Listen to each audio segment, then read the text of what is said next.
All right. Welcome, everyone. Again, thank you for being here today. We're thrilled to have so many wonderful people joining us for this event. My name is Emily Heckel. I'm a regional organizer with Right to Health Action, and I'm also a member of our communications team.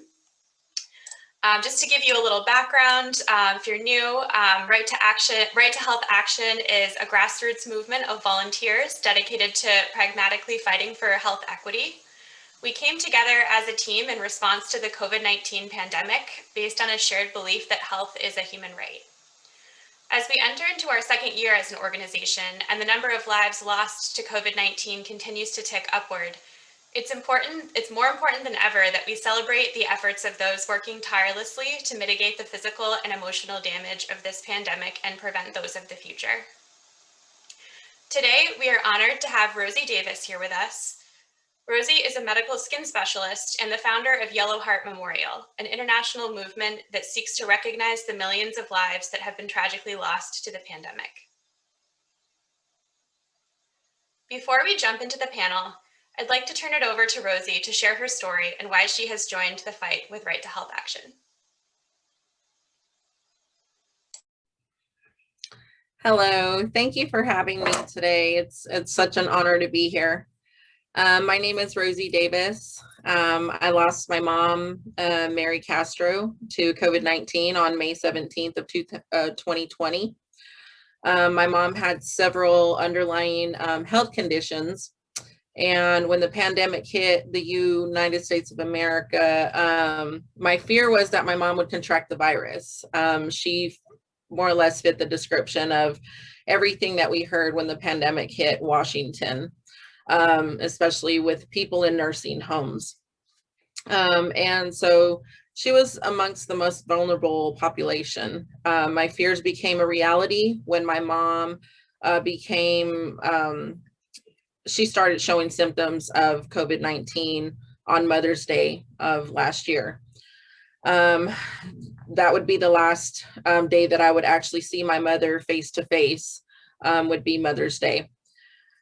So she was transported by ambulance on May the 12th, and 5 days later, her fragile body lost her battle to COVID-19. So in our last conversation, which was May 16th, I could actually hear my mom struggling to breathe as she tried to get through the conversation, which would be our last conversation. And, her last words to me were, when you get to heaven, we'll find each other.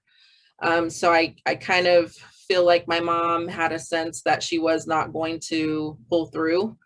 And so, I was always my mom's voice, even previous to the pandemic.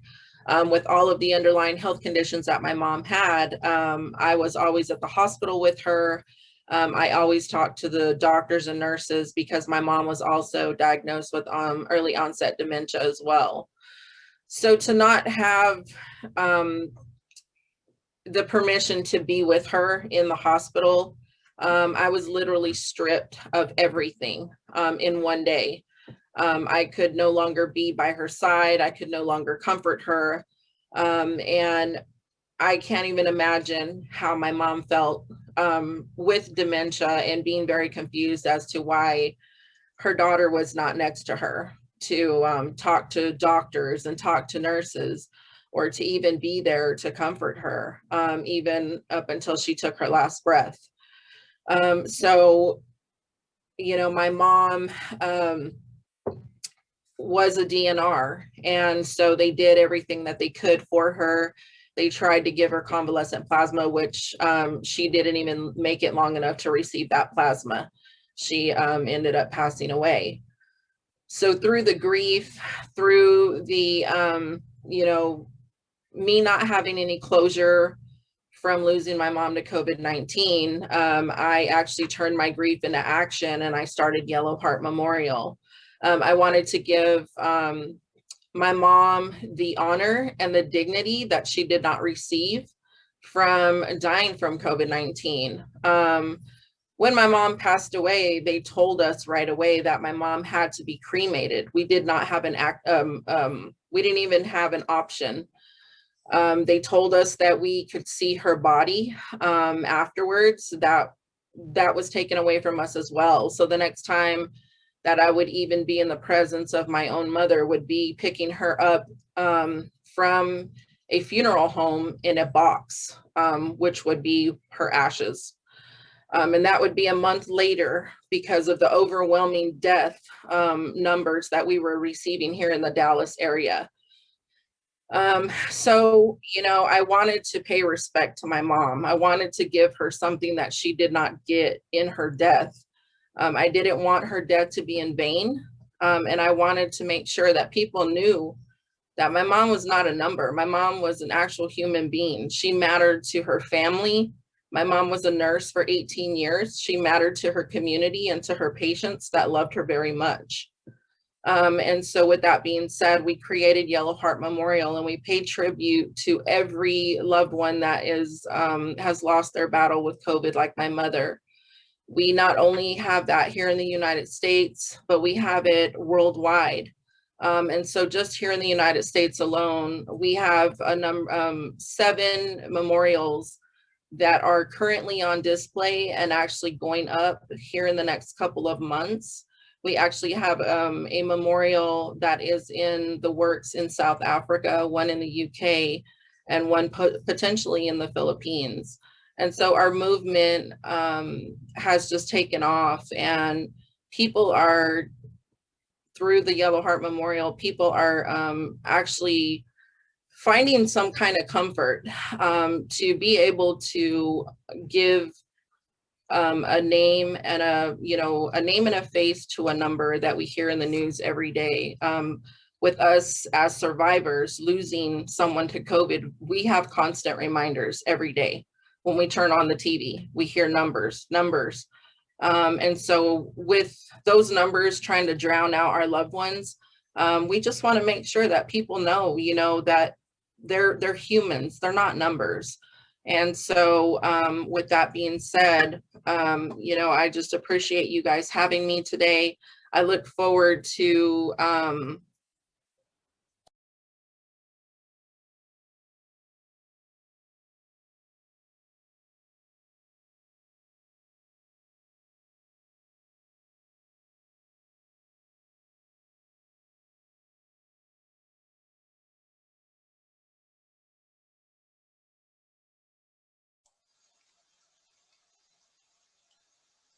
Thank you so much for sharing your powerful story with us tonight, Rosie. I wanted to just check and see, I wasn't sure if you stopped in the middle of a sentence, and it looks like you might be muted. So let's just make sure that we give you a chance to wrap up. I'm sorry, something happened with my the screen. So no, I just wanted to say thank you very much for having me today as a speaker. And I look forward to our memorial traveling further and touching lives, touching those who have lost someone to COVID-19. Thank you so much. Thank you again for sharing. It's so important to memorialize, people that we've lost, and it's really important work that you're doing. And your experience and those of countless others worldwide really drive home the importance of fighting for substantial changes to U.S. health policy at this crucial moment. As an organization, one of our key policy priorities at Right to Health Action is preventing future pandemics by addressing the policies and practices that drive zoonotic disease spillover events, many of which are the very same policies and practices that contribute heavily to our current climate crisis. In order to minimize the risk of another catastrophe like the COVID-19 pandemic, it is essential that we devote our time, energy, and resources to prevention, not just containment. That is why we are working with Health in Harmony, Mighty Earth, and others to advocate for the establishment of a new multilateral fund explicitly designed to provide for long-term investment in pandemic prevention and preparedness. We will talk more about our policy vision toward the end of today's discussion, but for now, we want to begin by featuring the work and insights of 2 incredible people focused on different sides of this issue. We hope that today's conversation can highlight the inextricable link between climate justice and planetary health, particularly as it relates to the spread of zoonotic pathogens. We also want to take the time to recognize and learn from the community-driven work of Health in Harmony and understand how their example can inform future community-led initiatives. I want to take this opportunity to thank our speakers and our many Right to Health team members who have joined us for multiple meetings to make this event happen. If you're interested in being involved in our community going forward, we'll be following up with information on how that is possible. Before we dive in, let me quickly cover the agenda for today. Following our panel and an audience Q&A, we will invite each of you to join a short small group discussion to debrief, connect, and highlight points of resonance. We have a team of trained small group facilitators who have stepped up to create space for these conversations, and we want to offer a huge thanks to them for taking this on. After our small group discussions, we will once again join together as a larger group to conclude our event this evening. Just a couple quick notes on technology. All attendees will be muted during the panel discussion. If you have to leave the meeting at any point or get kicked out and want to rejoin, simply use the same link that you originally joined with. You can submit questions via the chat at any time. Looks like there's a number of Right to Health team members in the chat who can help out with that. We will refer to these questions during our Q&A time following the panel discussion. We are also recording the panel portion of this webinar to be shared within the coming week, so you can find that on our website. After the panel and the Q&A, we will share specific instructions surrounding the logistics for moving into small group discussions. With that, let me introduce our moderator for today, Nightingale Wakigura. Nightingale was born and raised in a village at the edge of the Rift Valley in rural Kenya. She is a registered nurse and planetary health advocate, both of which have shown her that human health and environmental stewardship are fundamentally connected. Nightingale believes that our calling as global citizens and members of one human family is to heal our broken relationships, both with each other and with our shared home on planet Earth. She believes that through celebrating our vibrant diversity, we have a unique opportunity to embrace both our universal roots in nature and our shared heritage of Indigenous wisdom.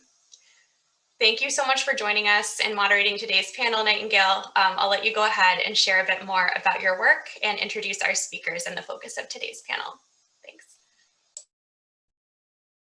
Thank you so much, Emily, for the introduction. And I'm excited to be moderating this important panel hosted by Right to Health. Thank you for doing such an incredible work all along. So just a little bit about myself is that on top of also being a registered nurse, I'm working and I'm involved with an organization that focuses on the connection of child health and planetary health, which is the discussion today is why it's so important to me. I'm also involved in an Africa group discussing the role that Africa plays in the work and advocacy of climate justice and planetary health, and how all of this ties to the health of the human race. And I am excited to introduce our panelists today. We are joined by two individuals who are deeply involved in policy advocacy and community-led work surrounding climate justice and planetary health. Marcelo Salazar, the executive coordinator of Health in Harmony in Brazil, and an advisor for forest economy and member of the Council of Instituto Socioambiental. Excuse me for that. And then Glen Hurwitz, CEO of Mighty Earth. He has led environmental campaigns around the world for many years. Thank you so much for being with us. And with that, I will let us kick things off. If you can please go ahead and tell us a little bit more about yourselves, please. And we can start with Marcelo. Hello, it's a great pleasure to be here. Thank you for this amazing introduction. And thank you, Rosie, to share your history. It's one history from a real people that remind us many others around the world. And I would like to honor two close friends that I lost with COVID-19 as well. One of them, it's a a chief, an indigenous chief from Xikrin. It's the Chief Onsa. It's an elder guy, very, very honorable. And another one, it's Mr. Manelito. It's from EDD Harvesting Reserve. Two areas that we work with very close. And I have now like a very close friend, a photographer, Lilo Clareto, intubated in the hospital as well by COVID-19. And we are dealing like a war here in the Amazon rainforest. So after that, I just introduce myself a little bit. I'm an industrial engineer, and I'm from São Paulo, the south of Brazil, but I'm living in the Amazon rainforest in the banks of Xingu River in Altamira since 15 years ago. And I'm working with traditional communities in the Amazon rainforest as 25 years, doing advocacy, supporting the forest economy, strength the local associations, protection of the territories, and so on. And I joined Health and Harmony last year before the COVID-19. It was crazy, like, because we are designing a structure of planetary health for indigenous communities in the Amazon rainforest when COVID-19 came. So the work was double at that time to prevent the COVID-19 into the communities. We were a bit successful from now, like we did a lot to implement, for example, telemedicine in the communities to prevent them to come to the city and be contacted. We send them like tools and some kind of food to them, stay at their place. And we organized also like health expeditions and so on. So it was an amazing experience and very, very hard. And now Brazil is in the second wave of COVID-19. I will have opportunity to talk more about it. That's it as an introduction. Thank you very much again. Thank you, Marcelo and Nightingale, and thank you both for all of your work. So I'm Glen Hurwitz. I'm the CEO and founder of Mighty Earth. We're a global environmental advocacy organization. I've been running environmental campaigns all over the world for a very long time now, with some forays into politics. We've, as I'll talk a little bit more about, we've had great success in many areas in driving reductions in deforestation, in protecting forests and natural landscapes for a lot of reasons. You know, among them that deforestation causes more climate pollution than all the cars, trucks, ships, and planes in the world combined. That, you know, and we also are very focused on protecting endangered wildlife like orangutans and sloths and tree kangaroos. That gives us inspiration.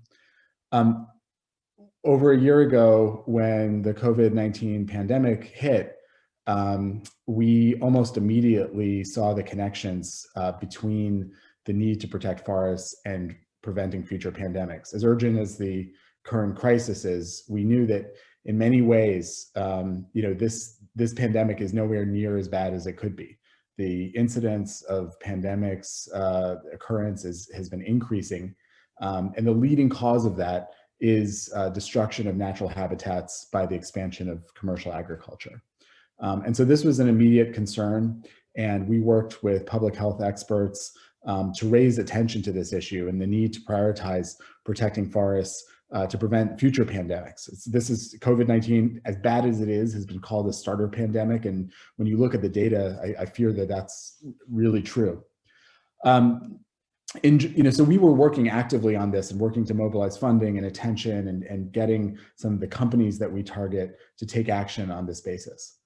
And then in July, very early on, one of my close colleagues, Ateli Gonay, she and her husband were afflicted by COVID and had to go to the hospital twice. It was really scary. And so we saw the very immediate impacts of it. And she spoke very eloquently about the need to prevent these pandemics by protecting forests. Then in July, my deputy director, Kristen Urquiza, her father was stricken by and then died of COVID, and she decided to take a leave of absence and launch Marked by COVID. And she's worked with Right to Health Action a lot and became so prominent talking about this issue. So again, it really struck home.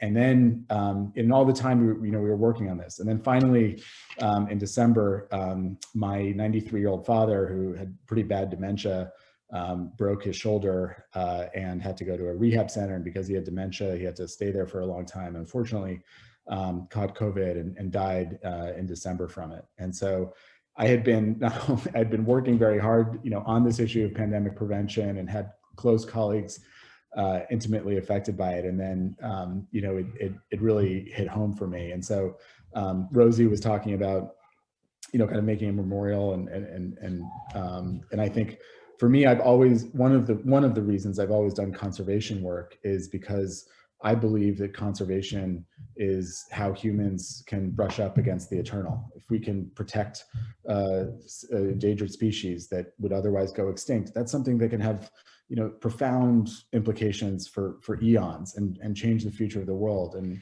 I'm also very motivated by the compassion I feel towards animals and wildlife and nature in general. But this, in a way, when you said that, it really transformed that thought from just the sort of generalized desire to have nature endure into the future, and into something.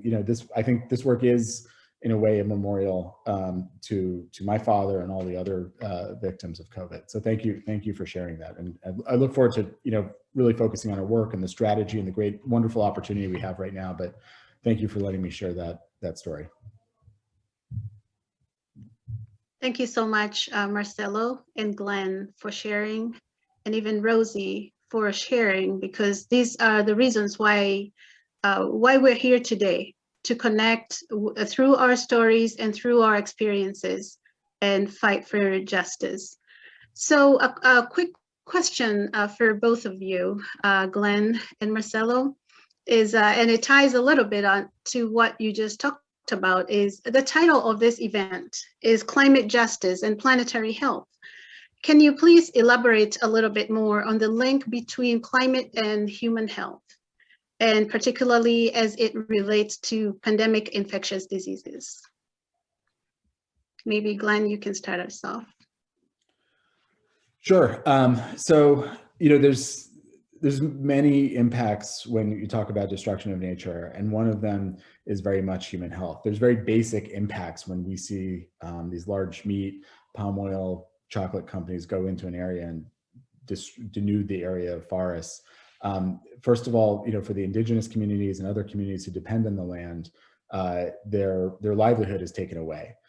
What we see very often, in addition to the forest disappearing, is the rivers get terribly polluted, the fish populations go down, and so people have a much harder time supporting themselves, and they become dependent, ironically and tragically, on the very commodities that are causing their own displacement, because their normal sources of food are just not available. And you also, with deforestation, have disease coming in of all sorts, and that's been very true of COVID-19, but it's, other diseases. Very often indigenous communities don't have the same resistance to it. And so this has been in fact, a centuries old story, and COVID-19 is really accelerated, as Marcelo was so movingly talking about with some of the people that he's worked with. And we see that all around the world as we work with indigenous communities.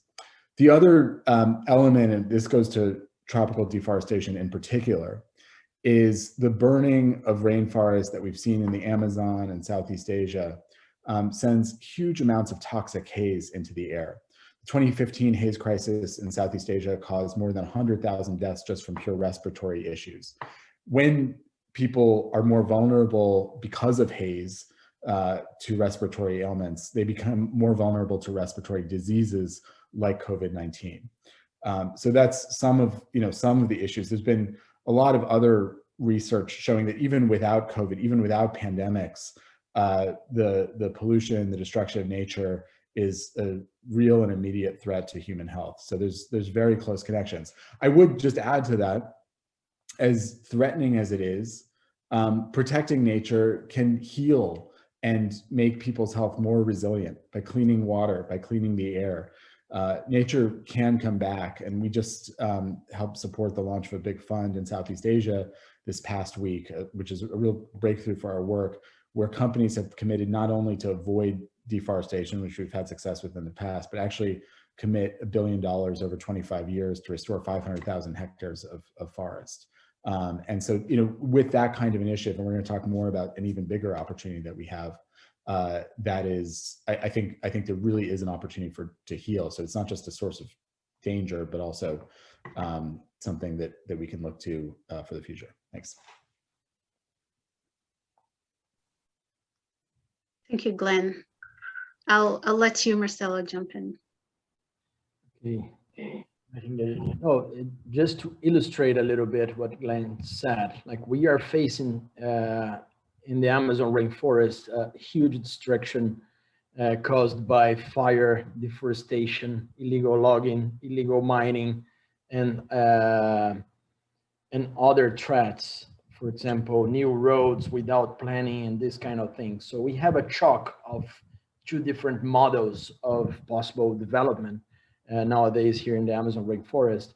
And especially the past 3 years with right far government of Bolsonaro, the deforestation in the Amazon rainforest is being increasing a lot.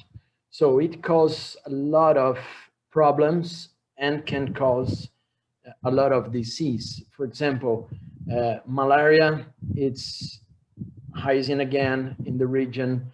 The climate is hotter than before.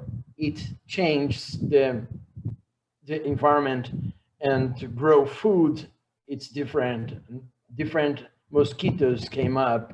So when the environment is disorganized, things that is inside the jungle can go outside the jungle and it a risk for next pandemics. I want just to show a little bit for you guys one image from the Amazon rainforest, just to illustrate a little bit what I'm talking here. This is what is going on in the Amazon rainforest today.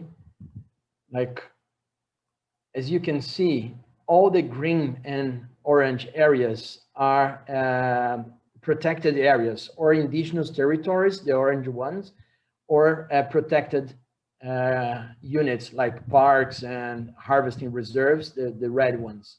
I'm here in this in the middle of the Amazon rainforest, in the Big Bang of Xingu. I don't know if you can see my mouse. I don't know if it's possible. If not, it's this big cone. It's the Xingu Protected Areas Corridor, and all in red is deforestation. So we are about 20% of deforestation in the Amazon rainforest. It means that we are close to the point of no return, like the turning point of the Amazon rainforest. Like a little bit more of deforestation, like the forest can just go down alone, like can cause a process of the desertification. And the problem is not only the fires, carbon, and this temperature difference that I told you before, but the problem is that the Amazon rainforest create as well water for the environment. And I will show you a quick image to illustrate it. Like what is very important is like the trees, when the trees send the water to the sky, create the clouds, and the clouds create a movement and create rains in many places. When we lost forest, the rain regulation, it's being damaged as well. So many of the disasters here in Brazil is related to it. And so it create, again, a disorganization of the climate. And of course, it's all really related to new disease. And the traditional people, like the last thing I would like to say, the indigenous people, the rubber tappers, the quilombolas, the maroons, that lives inside the forest, they hold the forest today. Like where there is traditional communities, there is forests conserved, and it's very important to have those people living living well. So the COVID-19, the climate crisis affect those people first. They are the first ones who get noticed about what is going on the field, and they tell us like the slight difference they can show us, and they can show us as well what to do and how to live in harmony with the forest. So I think they are key. We will discuss it later, but they are key for design solutions to prevent new pandemics. Thank you. Thank you so much. It's important and heavy stuff. So I will go on to ask both of you, based on your experiences, what can be done on a community level to address the deforestation, wildlife trade, and related practices that are associated with increased risk of zoonotic disease spillover events? Marcelo, do you want to take that one on the community level? Okay, I can start on that. I think there is no one solution for that. We need an integrated solution. Like we need to think in many issues at the same time. For example, to change our mindset of consumption. Like we nowadays, as a human being, we are consuming this forest down. We are consuming the fires of the Amazon rainforest, the way when we eat some beef that came from the Amazon rainforest, we are incentivized. Like when we buy soy from the Amazon rainforest, we are incentivized. So in one side, we need to track exactly what is related to deforestation and what damaged the forest. For example, gold is one thing. Like almost all the gold from the Amazon rainforest is illegal. Almost all the wood, the hardwood from the Amazon rainforest, it's illegal. This is one thing. Another thing is to strengthen the traditional communities' economy. So there are hundreds, thousands of different species of trees, vegetables, fish, and other things that can be managed in a sustainable way and promote at the same time the well-being of those communities. For example, the Brazil nuts, copaíba oil, the babaçu, açaí, that there are lots of fruits that can give us health, give the communities health, and give some profit to the communities. So another thing is how to relate the forest economy to health, like healthcare of those communities. So many of those communities are far away from the cities. For example, I work here in an area of 8 million hectares of forests, and there are about 4,000 people spread in more than 1,000 kilometers of rivers. So they are spread in the forest, and it's very difficult to get the healthcare to them. So we need to create different ways to give to promote healthcare to them, and to recognize the importance of the communities in terms of investments. Like if they are good inside the forest, like part of the disease they can deal with traditional medicines. Part of the disease they need the health from the city. They need hospitals sometimes, and provide a good and interconnected healthcare. It's very important. And another thing is to have actions to protect the areas. So stronger laws, stronger actions for to get the illegality. Sorry about my English. The illegality on the field and this kind of thing. So it's a bunch of integrated solutions. Nowadays, for example, in the Biden administration, they are trying to connect the Brazilian government to talk about the Amazon rainforest, but the Brazilian government is going directly to the Biden. This is not right. Like, the civil society needs to be part of the conversation. There is a letter of lots of organizations in Brazil asking Biden to listen the organizations that are on the field, because our government is incentivizing like illegal activities in the Amazon rainforest. That's why the deforestation is increasing hardly again. So we need more than ever the international support for this regulation, for the conservation of the Amazon rainforest, the protection and the strength of the traditional communities at the same time. Glenn, do you have anything to add on to that? I do have a specific question for you, but sure. I was going to talk about, you know, addressing some of those ultimate drivers, both corporate and government. But go ahead. I can weave it in if you'd like. No, I will go ahead and ask. Just go ahead and add in, and then I'll come in. Yeah, great. So, you know, I think the good news is, while the picture on deforestation globally has been bleak, there are some really bright, shining points of progress.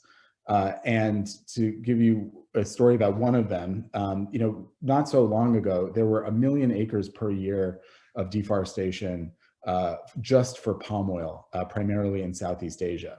There was over 30,000 square miles of forest that had been denuded. And if you flew from like Singapore to Kuala Lumpur, you looked out your window at 30,000 feet, you wouldn't see any other organism except palm oil.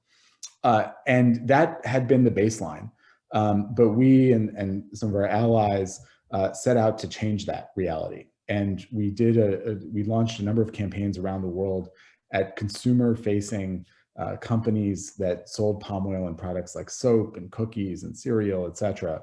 You know, Kellogg's, Mars, Unilever, many others, and said, you shouldn't be buying from major agricultural traders that are driving this kind of deforestation. And the extraordinary thing was, you know, these what we call this perfect storm of campaigns really worked. In 2013, we were, as a result of these campaigns, we were able to win a commitment from Asia's largest agribusiness, the company that dominates palm oil, which is the largest driver of deforestation in Southeast Asia, to stop deforestation, to say that they would not buy from any suppliers engaged in deforestation. And within the next year, we and our allies were able to get similar commitments covering more than 90% of the entire industry. There's been ups and downs, but I'll just share, if you could just share the slide right now, I can show you. I think it's slide number 5 in what I had sent. In any case, we were able to get this big commitment and cover the entire industry. And we also launched a rapid response satellite monitoring to make sure these big companies were actually enforcing their commitments. The result of this is that last year, even as deforestation was surging in Brazil, deforestation in Indonesia, which had been the epicenter of it in Southeast Asia, for palm oil went from 1 million acres a year to fewer than 100,000. So it's the 4th year in a row it's below 250,000. This is a gigaton scale climate win. It's great news for orangutans, tree kangaroos, and other wildlife, and for the indigenous communities that depend on them. And it's also good news for preventing future pandemics. So we're really proud of this. There's a lot we have to do to make sure that it doesn't go backwards. But what we've seen, and then the good news is that the palm oil industry action, along with other commodities that we and others have been involved in, has brought the overall level of Indonesian deforestation down to its lowest level since they started keeping records more than 30 years ago. And so it is possible, in part by leveraging private sector action, to really change the dynamic on this. We're also working to change global trade policy. And I think we'll talk a little bit more about this, including in the United States. Ultimately, we'd like to provide sufficient financial incentives to make trees worth more alive than dead and upend the fundamental financial calculus that's driving deforestation. Well, thank you for sharing that. And it's a question that we could dwell on for a long time. But a follow-up to you, Glenn, and Marcelo, you can also chip in, is what you started talking about. What sort of policy solutions either already exist or should be developed to help facilitate the kind of community level solutions you just discussed? Yeah. So I think first off, I would say, Health and Harmony does such wonderful work all around the world. We've worked for a long time with them, and that's the kind of program that we can see at the community level, especially to address smallholder-driven deforestation. And what we need is, as I said, funding to make trees worth more alive than dead, even just from a carbon perspective. Typically, a hectare of forest is worth more than $10,000 per hectare just for the carbon, but it's not necessarily valued for that carbon. And as a result, even if you're just getting a few $100s per hectare, companies like JBS or Cargill have a financial incentive to go in and drive deforestation. And so you're destroying these enormously valuable assets, not just for carbon, for health, for wildlife, et cetera, for a few $100s. But because we're not capturing the value of nature, it is allowing this to happen. So we've for a long time tried to work to raise the large levels of funding that we could get to eliminate that messed up market failure. And the Norwegian government which has provided some funding for us, is the world's largest funder of rainforests. And they're trying to do this and provide incentives to governments like Indonesia and Brazil and others. But they're a country of 4 million people. They're only able to provide so much funding. Governments like the United States, other European countries really need to step up and do what Norway is doing and pay their fair share to value this globally important resource. So what President Biden called during the campaign for $20 billion to protect the Amazon. And what Right to Health and we and many others are calling for at a minimum is a more than $2 billion global fund. And Right to Health has been really working hard to get a letter signed by at least 200 members of Congress, I think this week, to call for that level of funding. And that's one of the things that can fund work like Health and Harmony does on the ground to really fundamentally change this dynamic. And Health and Harmony's work does it at the micro level, where they're saying, if we can protect the forest, it's easier to provide you healthcare, and that can translate some big financial deal at the macro level into something that's meaningful at the local level. Similarly, we are working to pass in the United States and in several European countries and at the European level, legislation that would ban the import of commodities linked to deforestation. We've had success with this with something called the Lacey Act to ban the import of wildlife, illegally poached wildlife, and illegally harvested wood products. But we need to have it address some of the other major drivers of deforestation, far and away the meat industry, which, cattle imports, leather imports, animal feed imports like soy, cocoa, palm oil, rubber, et cetera. And so those are two of the policies that can really make a difference. And just to re-emphasize, this global fund opportunity is really live in Congress right now. And so I'd encourage people to contact their congressman and urge them to support that. Thank you, Glenn. Marcelo, would you like to chip in on that? Yes, I would like to talk a little bit, just more info about what is possible to do in the field. Like I would like to bring an example of work of the Health and Harmony in Indonesia, Borneo. In 10 years, no, more than 10 years of work in Borneo, we did a hospital, we did intensive work to stop the connection between the communities and illegal loggers, because many of the communities used to go to do illegal logging to pay for health costs. So together with the communities, it was built a small hospital and designed a lot of programs to bring the community into a good standard of healthcare. And last year, Stanford University did a research evaluating this, and what they found, it's in this, with a $5 million investment, it was $65 million in carbon protected, more 3,000 orangutan were protected. The illegal logging in the area dropped at 90%, for example, and 7% of drop in infant mortality. And I can share the link in the chat if people are interested on this.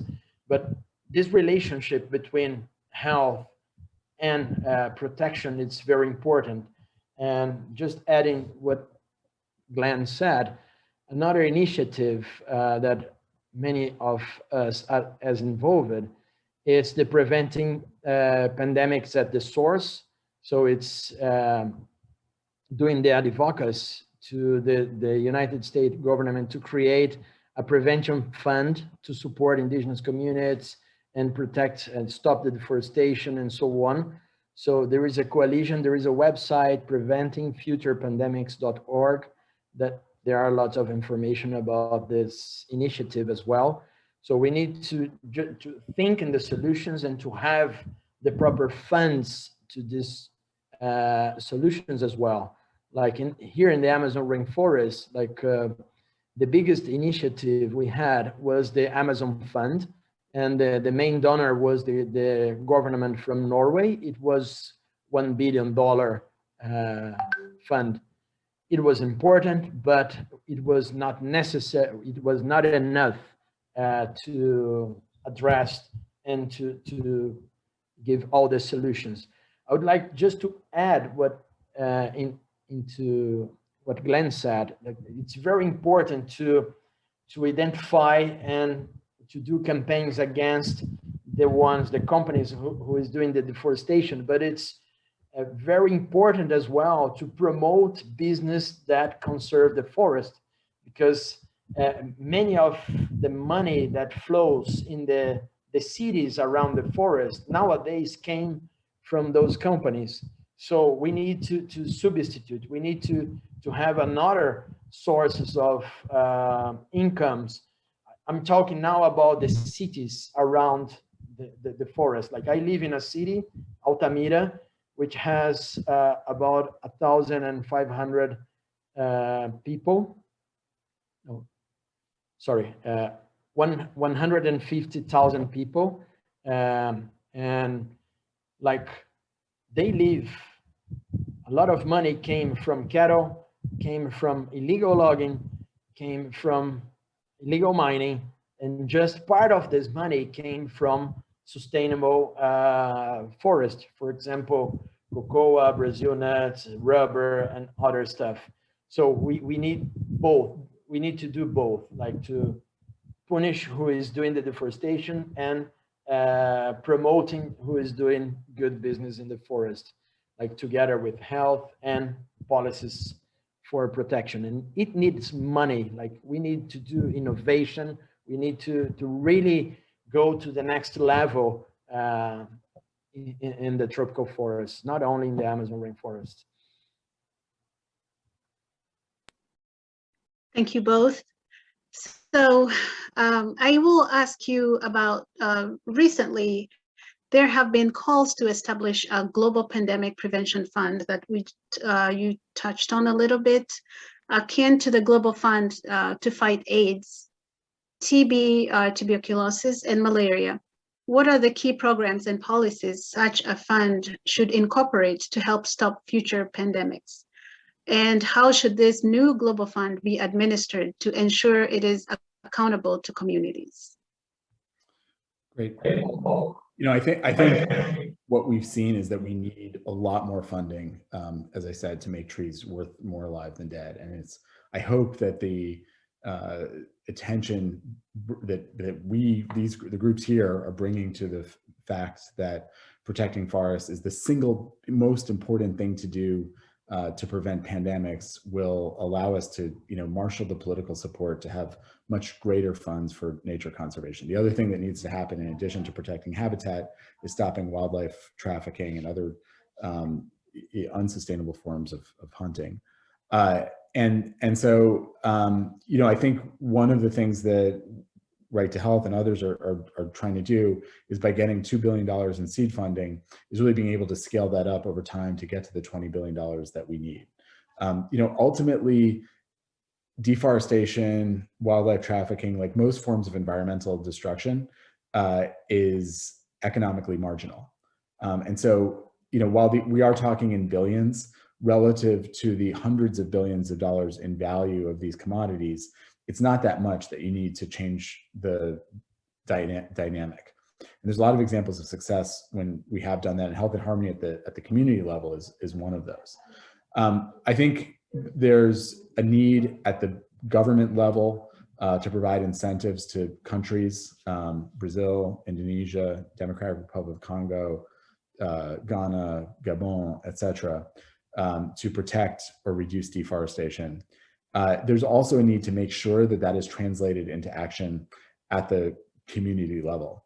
And so one of the things that we've worked on, and there's a fund called Emergent that is working on this, is how you can nest project level action into national and also subnational efforts to drive reductions in deforestation. So any fund should be structured to include both the local level and the national level. And I think there's, in terms of governance and mechanisms, still have technicalities about insurance and things like that that are important. But I think ultimately, if there is the funding, there's so much knowledge that's been developed in the conservation community about how to do this effectively. And there are, great organizations like Health and Harmony that on smallholder side are doing excellent work. I think there's also things that we can do at the sort of political level, national level, to structure it so there's ingrained economic and political and governance incentives to improve these efforts. But I do think we have an extraordinary opportunity right now. And, I think there's a link shared in the chat where people can go and write a letter to their member of Congress urging them to take advantage of this opportunity. It's really rare that there's a political spotlight on conservation, and perhaps a silver lining of the pandemic would be that it would bring attention finally to the value of protecting forests and wildlife for solving one of the most acute issues that we face. Thank you, Glenn. Marcelo, please. Okay, I think I talked much about this point, but I'm looking at the chat, and I would like to just discuss a little bit the difference between the extractivism as illegal logging, illegal mining, and this kind of economy that destroy the breathing of the forest and increase the CO2 emissions and so on, and make a difference between this extraction and harvesting. For example, here in Brazil, we use the same word, like extrativismo, for Brazil nuts, açaí, cupuaçu, cocoa, and this kind of fruits and barks, lions, and different products of the forest. Like, we need to create, and not to create because it's already works, but we need to strengthen the biodiversity economy, like the economy of care, the economy of diversity, based on the knowledge of local people. Like, the local communities, they know how to manage multiple ingredients, multiple products for their use and for the market as well.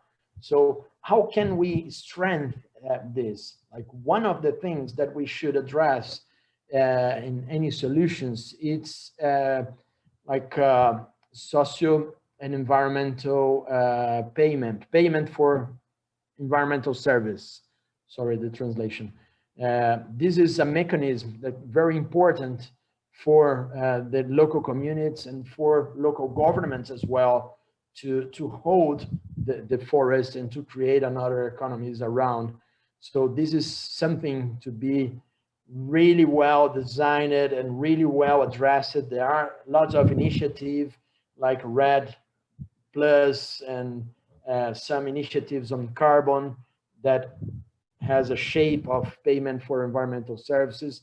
But this is something that we should look deeply, not only to be related to the forest products, for example, but also to pay extra costs for healthcare from those communities. Like these funds don't need to be just attached to the business, but they can be used as well to strengthen the community organization, to strengthen, for example, the healthcare of the communities, the protection, the community level protection of the forest, education, and so on. Thank you, Marcelo and Glenn, for such a great discussion. Well, we don't have a lot of time, so we could have gone on with this, but I do have some questions from the audience for both of you. So please feel free to take the question that best fits you. And the first question I have here is, what can activists do in the US to get other governments on board to protect tropical forests and rainforest communities and stop the outbreaks of new pandemics? Well, I would start by saying the most important thing Americans can do is actually get their own government to act, because there have been other governments like Norway, a couple of European governments that have been doing things and, you know, at a certain scale, but we just need to scale it up. And the US is the largest economy in the world and has not really been contributing to the solutions, especially for forest protection, anything like the scale that they should. So writing to your member of Congress is part of it. The second thing, and I saw a question in the chat about, you know, how can you get Bolsonaro on board with rainforest conservation? From my perspective, that's extremely difficult to impossible. He's ideologically in favor of deforestation, ideologically in favor of displacing and killing off indigenous populations. I think we should, you know, to me, it's like asking, like, how can we get Trump on board with the climate action agenda? It's depressing, but it's unfortunately the reality. And I think there's a lot of fear that, you know, in these discussions that the Biden administration is having, well-intentioned discussions that the Biden administration is having with the Bolsonaro administration, they may lose sight of the fact about where Bolsonaro is really coming from and what his agenda is. He's not like, you know, George W. Bush, who sort of would give lip service to environmental conservation, was just interested in sort of making money, but didn't really object to environmental conservation. He really is like, believes it's a good thing to destroy the forest and replace it with commodity agriculture. So, you know, for the world's meat industry. And that's a real difference. The one thing though, in addition to the policies that we've been talking about, is there is opportunity, and this is like what I was talking about with our success in Indonesia and Southeast Asia more broadly, and other commodities that we've had, is the deforestation in South America, the agricultural pollution we see in the United States is driven mostly by the meat industry. The meat industry is by far the world's largest driver of deforestation, both for cattle directly and for animal feed. And in Latin America, there are 1.6 billion acres of previously deforested land where you can expand agriculture without threatening native ecosystems. We don't need to do deforestation. In fact, most of the expansion of agriculture happens on this degraded land. And so it's really just a very small minority of producers who are being enabled by, actually, it's a minority of the big companies. So it's really just Cargill, JBS, and Bunge, who then in turn sell to American companies like Stop and Shop and Giant, Costco, et cetera. And so what we're trying to do is create the same kind of breakthrough that we had in the palm oil industry and elsewhere in the meat industry. And this is where Americans can get involved also. If you go to our website at mightyearth.org, you can take action to, for instance, send a note to Costco, especially if you're a Costco member, or Stop and Shop, and say, you know, I buy your products, but you shouldn't be in bed with companies, suppliers like Cargill or JBS, who are driving deforestation at a massive level. If we can change that, we can upend the fundamental economic drivers of deforestation and make it in the incentive even of people like Bolsonaro to have to reconsider their policies, but more importantly, make them somewhat irrelevant, because ultimately it is these big companies that are driving the deforestation. And if they can't access markets because of their deforestation, because of their human rights abuse, they are going to change the way they act. And we've seen that over and over again in success. We just have not yet brought that success to the meat industry. So, please, I absolutely, first off, do the Global Health Fund action, but please, if you can go to mightyearth.org and write to, supermarkets like Costco and Stop and Shop, it can make a really big difference. Thank you so much, Glenn. So I have a question here from Al Maleka, and they're asking, is this to say that if palm oil is marked as sustainably sourced, that it is likely not coming from these large-scale deforestation operations? So unfortunately, I'll just speak briefly about this, but unfortunately, the sustainability scheme, it's called the Roundtable on Sustainable Palm Oil. It's gotten stronger in terms of the criteria, but it's not fully enforced. So, while on the one hand, I would say I don't rely on sort of sustainability certification in palm oil as an indicator of a seal of good health, what I would say is that the industry as a whole does deserve some credit for the dramatic reductions in deforestation they've achieved. Now, there's a lot more to do. They have 30,000 square miles of deforestation historically, and they need to do more to invest in conservation and restoration. We're really excited that some of the palm oil companies and users did actually just this past week launch this major effort to start to do that, but it needs to be bigger, have much more company participation and broader level.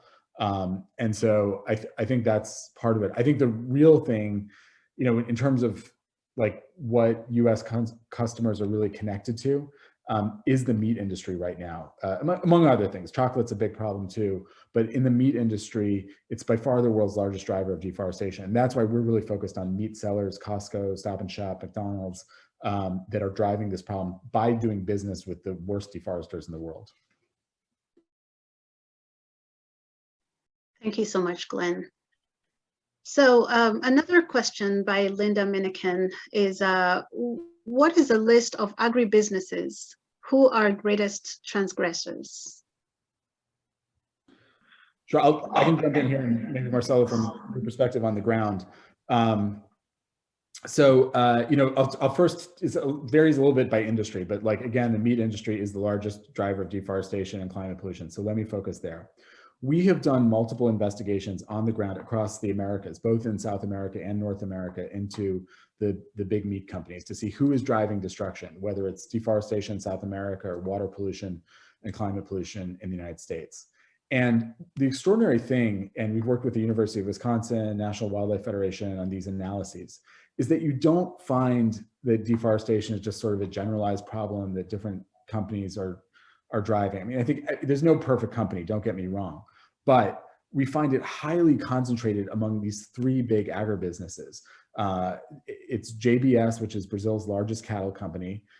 Its co-owners were put in jail for corruption, but that's really the tip of the iceberg in terms of their crimes. And they are laundering cattle, they're violating the terms of their previous commitments, and then they're selling willy-nilly to these big supermarkets that I mentioned.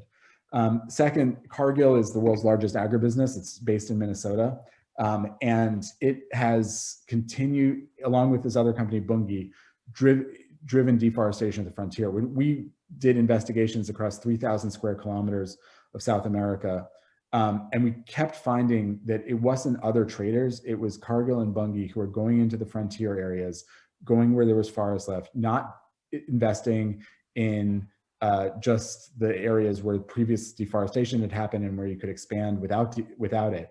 But financing this on the frontier is very frustrating because we know it's possible to grow sustainably elsewhere. And so what we've been trying to do is go to the supermarkets and McDonald's and other fast food companies and say, look, you don't need to buy from these companies that are highly concentrated in terms of driving the problems. There's alternatives. And also, just to say, I mean, reducing meat consumption and not eating meat is a great thing you can do also to contribute. But that kind of at the systematic level, we're saying this is a very basic fundamental switch that you can make. And so the frustrating thing for us has been that we have not seen some of the same companies that have enforced strong forest policies for palm oil and chocolate have not been willing to do so for meat. And this, we're starting to get a little bit of traction, but we haven't reached the critical mass. There hasn't been funding to the same degree for action on meat as there has been for palm oil. I normally don't do this, but I would say we are sort of in a financial crunch right now to be able to continue this work. And so we do welcome donations at mightyearth.org to be able to continue our work at the same level, especially on the meat industry. But I must also say Right to Health and Health in Harmony are two amazing organizations as well. So if you have a little bit extra, you should also support them. But there's been a lot of philanthropic support for work in Southeast Asia. And the donors who fund work on the meat industry are like a little wary of advocacy. And so it's been much harder to find the resources to reach the critical mass that we have in palm oil and elsewhere.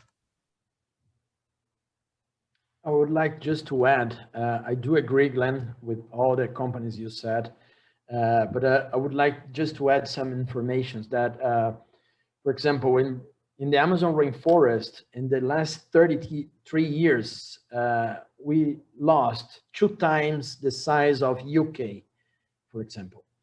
Just about 13% of this deforested area, it's the profitable agribusiness. So just 13% of these areas make profit, real profit, with good management of the soil. About 50% of the deforested areas don't make profit. The land speculation is the main business than the cattle and the other stuff. So in name of cattle, in name of soybeans, they do the deforestation and then sell the land to another guy and sell to another guy. So in the Amazon rainforest, the problem of land speculation is very high.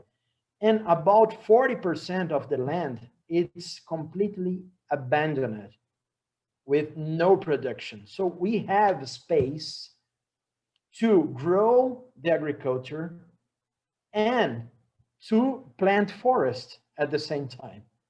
And we don't need to put 1 hectare on the ground, 1 hectare of the forest on the ground. Another thing I would like to add, Glenn, to what you said, it's the big infrastructure projects. For example, here in Altamira, there was the Belo Monte Dam. It was the biggest construction in Brazil. It's a hydropower. People say, oh, hydro is sustainable energy. Not when the guys did with Belo Monte, because with no preparation for the area, it caused a lot of deforestation because of land speculation. Now there is a Canadian mining company trying to install the biggest gold mining operation, open gold mining operation here in the big band of Xingu. It's an amazing area. And this company as well, they say, oh, no, it's just a gold extraction area and so on. But the money that flows around it create a lot of deforestation. So it's combined. If you have a road or a hydropower or a mining operation, even legal, if there is no preparation for the area, strength to local communities, strength on fiscalization, strength on the public policies around, it creates a lot of deforestation, a lot of fires, a lot of illegal activities. So we should look for Belo Sun Mining, for example, a Canadian company that is doing a lot of strange movements with the government and trying to pass by the law to guarantee the installation of this mining here. So this is a big problem as well. Thank you both. I think I'm only going to be able to ask one more question based on time. We have many more, but Marcelo, can you clarify the relationship between loggers and healthcare access? How is this related to stopping future pandemics? So as I said, like Health and Harmony had an experience in Indonesia that was very successful to provide healthcare to the communities. Then the communities didn't need to get illegal logging to pay for healthcare. So this is the connection. Now we are trying to understand here in the Amazon rainforest how it works, because we know here in the Amazon rainforest, the main part of the deforestation and the illegal logging came from outside the protected areas and not involve the communities, but part of the illegal activities involve community members. And we are studying how to cut it, providing them a better healthcare, and how much it represents in terms of illegal logging or illegal deforestation. So this is, we are just in the beginning here in Brazil, but of course there is the relation, this kind of relation, but I would guess here in Brazil, we need more actions from outside the forest, and the communities, they can support to create a new economy, not only for the forest, but for the people who are in the city. As the example I said of Brazil nuts, like the Brazil nuts came from the forest, but once the Brazil nuts in the city, it can be processed, it uses logistics, it uses a lot of service around the city to make this business happen that can create jobs around a sustainable activity. So we need to think both, like the communities in the forest and how to create a way of life for the people who are in the cities around the rainforests. Thank you so much, both of you. Thank you, Glenn of Mighty Earth and Marcelo of Health in Harmony. It's been a great session, and we look forward to more conversations in the future. So I'm gonna hand over to Emily. Before I do that, I just wanna mention real quick that in 2 weeks from today, it's the beginning of a week-long planetary health celebration. It is going to be free online and will involve several presentations connected to what brought us here today. There will be several events that will specifically touch directly on pandemic prevention. There will also be 2 presentations by Health and Harmony, which will serve as a great opportunity to continue the important conversations that we are having today. I will also be participating in several presentations, which will include the connection between child health and planetary health, and also the role of Africa and the question of climate justice and planetary health. So thank you so much, and over to Emily.